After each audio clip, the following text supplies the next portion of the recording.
भारत अपनी समुद्री ताकत को नई ऊंचाई देने की ओर एक बड़ा और ऐतिहासिक कदम बढ़ा रहा है। अब तैयारी हो रही है INS विशाल की एक ऐसा परमाणु संचालित विमानवाहक पोत जो केवल रणनीतिक महत्व का नहीं होगा, बल्कि भारत को वैश्विक नौसैनिक ताकतों की पहली पंक्ति में खड़ा कर देगा। 6 अगस्त 2025 को रक्षा मंत्रालय ने technology perspective and capability road map 2025 TPCR 2025 के तहत इस महत्वाकांक्षी परियोजना की घोषणा की, जो अगले 15 वर्षों तक भारत की समुद्री नीति की दिशा तय करेगी।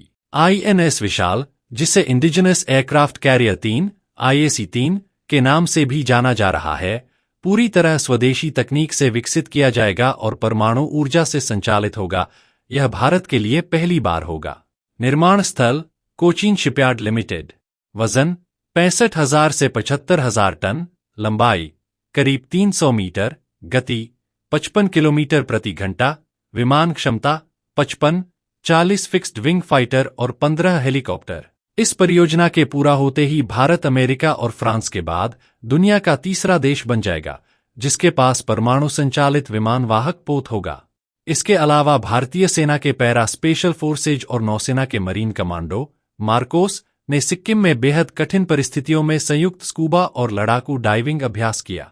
यह अभ्यास 17,000 फीट की ऊंचाई पर 1 सप्ताह तक चला।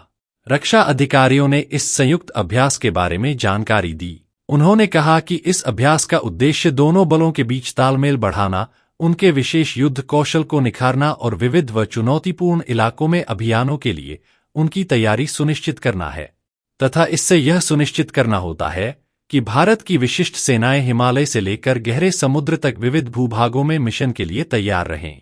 उन्होंने बताया कि उच्च ऊंचाई वाले प्रशिक्षण के दौरान प्रतिभागियों ने open circuit air diving, close circuit pure oxygen diving, अत्यधिक ठंडे पानी की स्थिति में 17 मीटर की गहराई तक गोता लगाया तथा कॉम्बैट नाइट डाइविंग की। यह प्रशिक्षण 30 अगस्त से 5 सितंबर के बीच बर्फीले पानी और दुर्गम इलाके में आयोजित किया गया।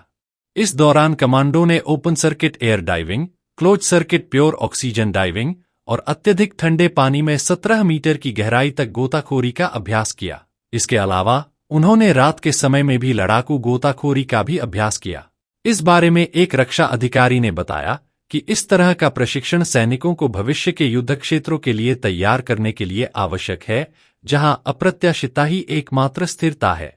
उन्होंने कहा कि ऐसे अभ्यास से दुर्लभ उच्च ऊंचाई की स्थितियों में काम करना, बर्फीले पानी में सटीक कार्य करना और संयुक्त अभियानों में लड़ाकू गोताखोरी को एकीकृत करते हैं।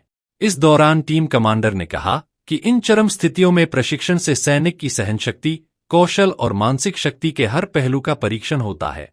उन्होंने कहा कि यह सुनिश्चित करता है कि जब भी आवश्यकता हो, हमारी टीमें किसी भी वातावरण में प्रभावी ढंग से काम कर सकें, चाहे वह कितना भी कठिन या चुनौतीपूर्ण क्यों न हो।